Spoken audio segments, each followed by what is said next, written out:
Hello everyone, welcome to geology concepts. मैं हूं अजीत कुमार सिंह और आप देख रहे हैं हमारे वीकली करंट अफेयर सीरीज़ का third episode.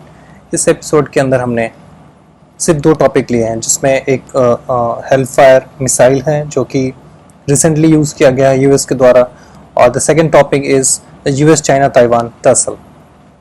This episode has only two topics, and I have kept this topic deliberately in the third episode because these two topics are very sensitive and it will take some time to get into this topic, into the details of this topic. That's why I have kept this topic in the third video. So let's start and let's see what this. Before we get into the first topic, I would like to show you a map in which just a little bit of background. This is here Afghanistan, this is Afghanistan, and this is Kabul, this is Pakistan, this is India, and this is Iran, this is Saudi Arabia, Oman. You see, this guy, Ayman Aljawahiri, this is Ayman Aljawahiri, this is his name, Ayman Aljawahiri. He was sitting here in a home here in Kabul, right? And US is somewhere far away from this side. US is somewhere there, and US decided to fly a drone. The drone is this one, MQ-9 Reaper drone. This is the name of this drone, and this drone has fired this missile which is called R9X, which does not carry any explosive. It carries only 6 blades, 3 this side, 3 this side, and these blades, when they are about to hit the target, they come out of the missile and they cut the body or the target into pieces. That's how this missile works. It does not carry any warhead, any explosive. It does not carry, and that's why it does not cause any damage to the civilian or any surrounding. There's no, you can say, there's no collateral damage, right? So before we go into that, let's see, I'm giving you some background. This guy was killed here, and Iran has no good relationship with USA because USA and Iran are at tussle because of this JCPOA pact, right? We'll not go into this because the time does not permit us to go into that, but I just tell you in the brief that JCPOA, Joint Comprehensive Plan of Action, this is a deal between Iran and USA that Iran will not make any nuclear missile or nuclear arm, and for that, in return, USA will not sanction Iran. Means USA will let other countries and other its allies to have a good relationship, good trade relationship with Iran, and Iran will not build any nuclear arm, so nuclear missile or nuclear weapon. So this is the deal. But when Trump came to the power, he just abolished this pact, and he sanctioned Iran. So Iran in return retaliated, and Iran also fired one of US's ship here. So this is how Iran and US relationship is.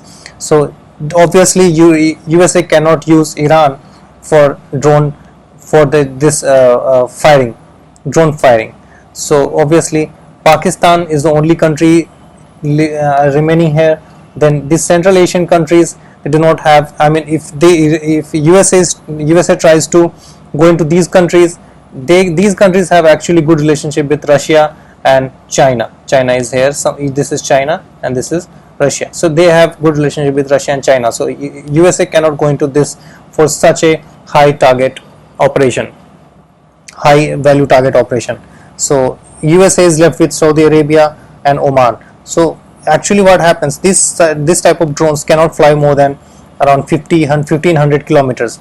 But from, suppose if this drone has flown from this place to Kabul, it has to go through Pakistan only, and for this thing also this distance is more than 1500 kilometers. You can see on the map that this distance can be more than 1500 kilometers. So obviously USA must have used Pakistan. So now the question is, USA must have used the bases near by this Kabul, so that it can easily target this it can easily neutralize this target, which is Ayman Aljawahiri. So why Pakistan?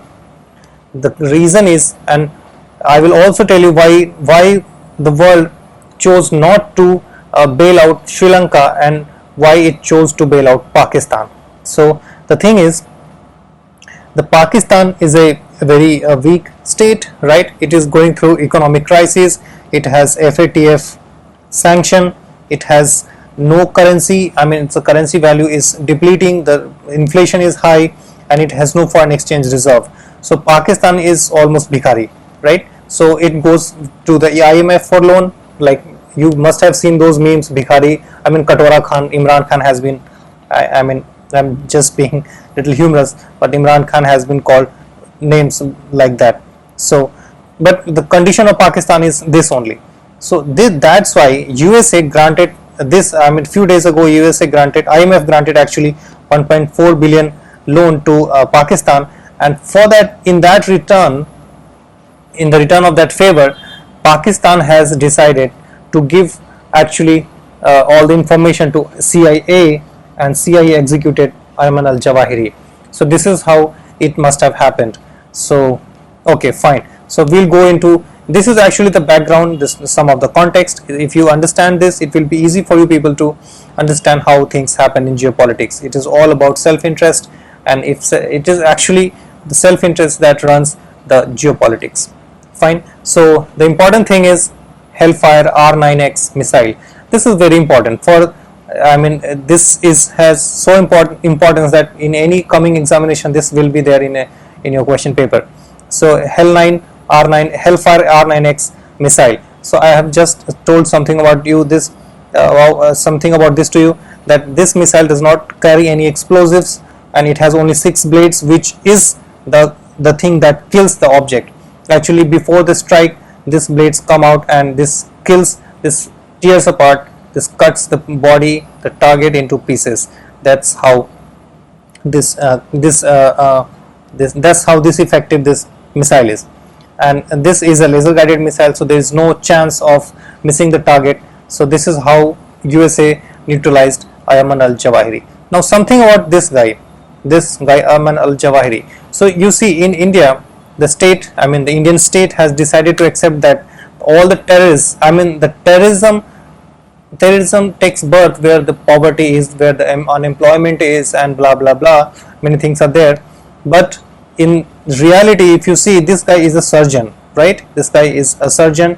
His father was a surgeon, his grandfather was a professor, and this busts the myth that terrorism props or takes birth where the unemployment is, or where the poverty is, and this that. So this is, now I personally do not buy this argument, and this is how we are being fooled in our own country by the Indian state. So it was used by, I mean, the Hellfire R9X was used by USA to kill this person, and he was a surgeon. That how I have mentioned all this here. Now something about Ayman Al-Zawahiri, this person. Let's talk something about him. This guy is, his full name is Ayman Muhammad Rabi Al-Zawahiri. This is his full name, and he was an Egyptian born terrorist and physician, right? That I had just mentioned, that he was a surgeon, and served as second emir, means second of the leader. The emir is leader of Al-Qaeda from 16th of June 2011. So this is when Osama bin Laden was killed on 2nd of May 2011, and after that he took power. I mean, Ayman Al-Zawahiri took power on 16th of June 2011 until his death, means he recently was killed. So Al-Zawahiri graduated from Cairo University with a degree in medicine and a master's degree in surgery, and was a surgeon by profession. So this is how actually the knowledge, the educational knowledge, and the terrorism has no relationship. Even a highly educated person can become a terrorist. It should become very clear to the Indian state, so that when it takes cases of, I mean, when it creates narrative in India, it should be clear that anyone can be terrorist. It does not matter whether he is educated or uneducated, right? So terrorism has no relationship with education. Anyone can be a terrorist. This much should be clear to all of us, at least as a civil society. This much should be clear. So the next topic is, okay, so now this is US China relation, US China Taiwan, this tussle that is going on here. We need to look into that. US China Taiwan. Before we go into this, we would like to see, I would like to show you some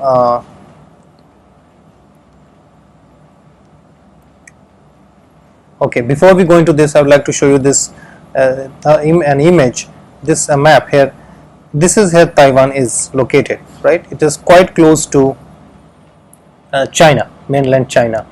So what is the background?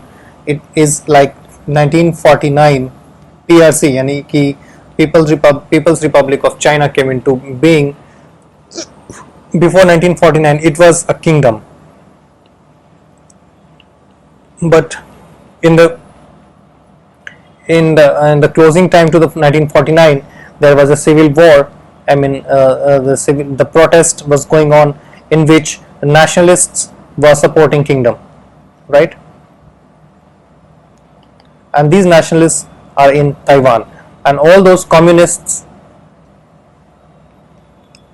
they were against kingdom and they were against nationalists too. So they are in, communists are in India, I mean sorry, in obviously communists are in India too, but they are in China. This landmass is inhabited by communists, and this landmass is inhabited by this nationalists. Fine. So this much is the background. What happened is, after 1949, after the civil war, these people who were supporting the kingdom and nationalists, they came from this, they migrated from this land mass, from mainland China to Taiwan, and they created their own government and they named it Republic of China, ROC. So ROC is actually Taiwan and PRC is actually China. This is how this naming is, right? You need to be very careful. ROC is Taiwan and PRC is China. So this is how it is. Let's go into that. Recently the US House Speaker Nancy Pelosi actually, she visited Taiwan. Nancy Pelosi, US Speaker means there are two houses in US. We have, like in India we have Lok Sabha and Rajya Sabha. There they have House of Commons and Senate. So Rajya Sabha is equivalent to Senate and House of Commons is equivalent to Lok Sabha. So the Speaker of House of Commons, Nancy Pelosi, visited Taiwan. See, USA has good relationship with Taiwan, but USA does not recognize Taiwan as an independent country. This must be clear. This much must be clear to everyone, that USA does not recognize Taiwan as an independent sovereign state, right? But USA also considers that China is USA believes in one China policy, means China is one country and China does not have any sovereign control over Taiwan. This much is clear to USA. USA holds this position, and China adopts one China principle. There is a difference that I will discuss in the later part of this video. We'll go into the background. So Nancy Pelosi visited Taiwan, and this rattled China, because China sees this as the invasion of their sovereign power, because China considers Taiwan its part, and China also sees that by 2049, which means 100 years from 1949, China will acquire Taiwan and it will send its people to re-education. See, this word is very important, re-education, right? Re-education. This communists always use such tricks, re-education or kind of words. Uyghur Muslims in China, they are also under re-education, because Chinese people, like communists, think that those Uyghur Muslims need to be re-educated because they are radical, and that radical element must be eliminated from them. Like they are not allowed to read Quran, and they are not allowed to keep names like Muhammad or this type of names. They are not allowed to believe, they are not allowed to have beard, and anything related to Islam is completely banned. China has demolished a lot of mosques and built over there toilets, public toilets, or restaurants. So these are the thing that China is doing to its Uyghur Muslims.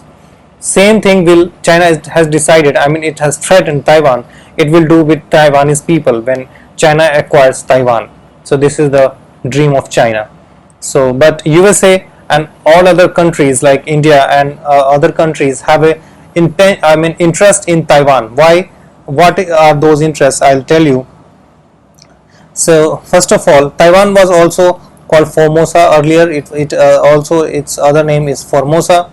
And while China, this I have just mentioned, that PRC is China and ROC is Taiwan, and only 15 countries recognize Taiwan. Only 15 countries, or in the whole entire world, only 15 countries recognize Taiwan. So China and USA has a pact that USA will consider one China policy provided that China will never invade Taiwan. This is the deal between USA and China. So okay, fine. Then we also know that China and USA are under trade war. There is a trade war between them because both these countries are trying to harness, or there is a race between them for the 5G technology, because whoever country controls the 5G technology or the growth will rule the world in the next 50 years at least, because 5G is the future. So these are some of the issues. Then the next is why the USA and other countries have an interest in Taiwan, because most of the global supply of semiconductor is reliant on Taiwan, because 60% of semiconductor comes from Taiwan, right? It's only country which is TSMC, Taiwan Semiconductor Manufacturing Company, is the largest in the world, and Taiwan, the whole country produces 60% of the semiconductor that world needs. This is wrong here. This is not 13 countries, it is 15 countries. Relevance to China. What is the relevance of Taiwan to China? China and Taiwan's economies are inextricably linked. China is Taiwan's biggest export partner. So Taiwan and China has a very good relationship, because China is the biggest trade exporter to Taiwan, right? So these are some of the things where Taiwan is connected with China, but Taiwan does not want to be part of China. Taiwan wants to be independent, because Taiwan is a democracy. Taiwan has everything. Taiwan has good relationship with other countries. So Taiwan is a democracy and China is a communist party, means one party rule is there is no democracy. So this is how there is a difference between China and Taiwan. Taiwan is known for its values, its democratic values, but China does not believe in democratic values, and China is a threat to world economy and world's we can say peace and harmony. See how China is China is actually running Belt and Road Initiative. This is China's initiative. China is the reason for unrest in Sri Lanka, right? China is the reason for the Pakistan's demise. Pakistan, anything happens, Pakistan is fighting tooth and nail for Kashmir, but Pakistan is silent for Uyghur Muslims. When once it was asked for from Imran Khan, he said, I do not know anything about Uyghur Muslims. So this is how the stand of Pakistan over the other Muslims in China. But if for any Muslim in India, Pakistan will start crying in for anything. For CAA, Pakistan has shown that it has lot of interest in CAA. So this is how Pakistan's double standard is, because Pakistan has no stand. It is no stand of itself. Pakistan does what China says, because China is the money supplied in Pakistan. So that's how it is. Pakistan is a sold country. Pakistan is sold to USA. Pakistan is sold to China, and both these countries will fight in Pakistan over the control of Pakistan. So this is how it is. Then we'll go into what is the first stand. We'll now go into that. What has been the stand of India? So what has been the stand of India on Taiwan issue? See, From 1949, India believes in one China policy. Again, the same thing that US believes in one China policy, right? So, stand of India is, since 1949, India has accepted one China policy that accepts Taiwan and Tibet as part of China. However, India uses the policy to make a diplomatic point. If India believes in one China policy, China should also believe in one India policy, means the issue of Kashmir, right? The issue of Kashmir is there where India counterbalances the Chinese standpoint. This is how India plays its role, and India also has interest in Taiwan because India's activist foreign policy. Taiwan is a important partner because we have trade relations with India with Taiwan, and India has also decided to increase its trade relationship with Taiwan because China is never a ally. China can never be ally because we had relationship with China, good relationship with China when our first Prime Minister Nehruji was there, and we had a slogan like Hindi Chini Bhai Bhai, but then we had war with China where we lost parts in Arunachal Pradesh and Aksai Chin. So this is how we cannot trust China. So we need to counterbalance China's standpoint in Taiwan. So if we want our Aksai Chin or good relationship with China, or a peaceful relationship with China like Finger 4 in Galwan, then we can pitch in our own standpoint in Taiwan, where we can say that okay, if you want Taiwan a peaceful, if you want us to not give Taiwan a recognition, you need to draw back from Galwan or such places where China has hold our place, our land. So this is how this China-India policy, China in India's standpoint, and okay. So this is how we have first. Okay, the next thing is one China principle and one China policy. This is important. There can be a question in your exam that what is the difference between one China principle and one China policy. One China principle is what China believes, and one China policy is what US believes. This is US viewpoint, this is Chinese viewpoint, right? This is a main difference. It's important to distinguish between one China principle and one China policy to understand that cross Taiwan Strait problems. The People's Republic of China, which means China, follows one China principle, which means Taiwan as an inalienable part of China, whereas US follows one China policy, meaning the People's of Republic of China, which means Taiwan, was and is only one China with no recognition for the Republic of China, Taiwan, as a separate sovereign entity. Means US holds that China is the only country there and Taiwan does not have any recognition from us, means US will not recognize Taiwan, but China will not invade Taiwan. This is the position of USA. So this is how US China Taiwan tussle is going on, and let's see in future if there is any update, then we will update in the future videos. Okay, so with this we are ending this episode, and with this week's current affairs ends, and I hope you guys must have benefited from this and you must have liked it. So thank you for watching. Thanks a lot.